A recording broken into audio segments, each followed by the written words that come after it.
5, 4, 3, engine start. 1, 0, and liftoff of the Delta rocket carrying GLAST, a gamma-ray telescope searching for unseen physics in the stars of the galaxies. Launched on June 11, 2008, GLAST, renamed the Fermi Gamma-Ray Space Telescope, has been collecting gamma-ray data for 5 years. In that time, it has made some astounding observations of some of the most powerful events and objects in the universe, including some right on our doorstep. Fermi looks at gamma rays, the highest energy form of light, and it just surprised everyone with a discovery about the fabric of space and time.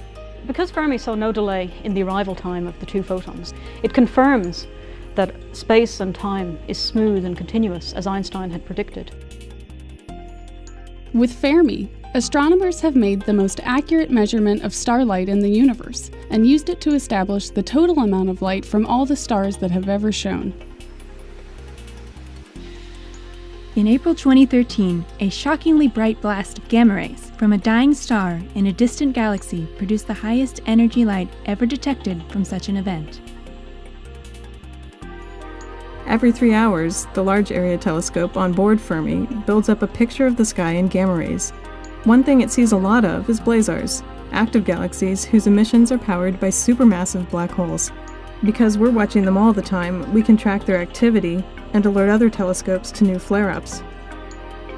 2 years of scanning the sky with Fermi's Large Area Telescope have set the strongest limits yet for WIMP dark matter.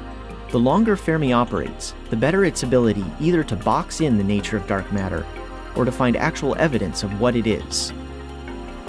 Scientists have recently discovered a gigantic, mysterious structure in our galaxy. This never-before-seen feature looks like a pair of bubbles extending above and below our galaxy's center. New images show where supernova remnants emit gamma rays 1 billion times more energetic than visible light. This glow suggests that the remnants are a source of cosmic rays, protons and electrons accelerated to near light speed.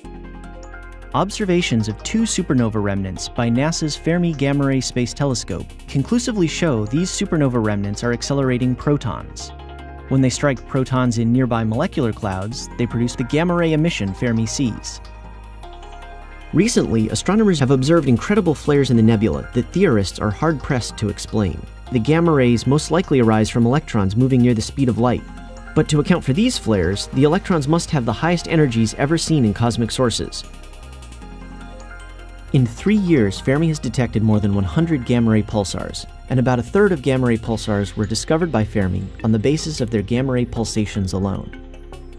In late 2010, NASA's Fermi Gamma-Ray Space Telescope watched the system glow with faint gamma emission as the pulsar first approached the disk.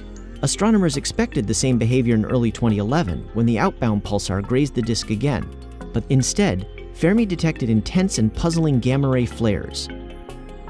We managed to get enough observations of the object to piece together its orbital period and found remarkably that it was an incredibly heated object, blue-white on one side, deep red on the other, that was orbiting around an energetic pulsar with an orbital period about 1.5 hours.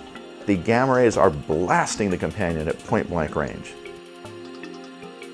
Fermi found that star birth and death in the Cygnus X star factory corrals particles and boosts them to cosmic ray energies. In early March 2012, a powerful flare erupted on the Sun. During this event, the LAT detected the highest energy light ever recorded from a solar flare. New observations by NASA's Fermi Gamma Ray Space Telescope show that thunderstorms make antimatter.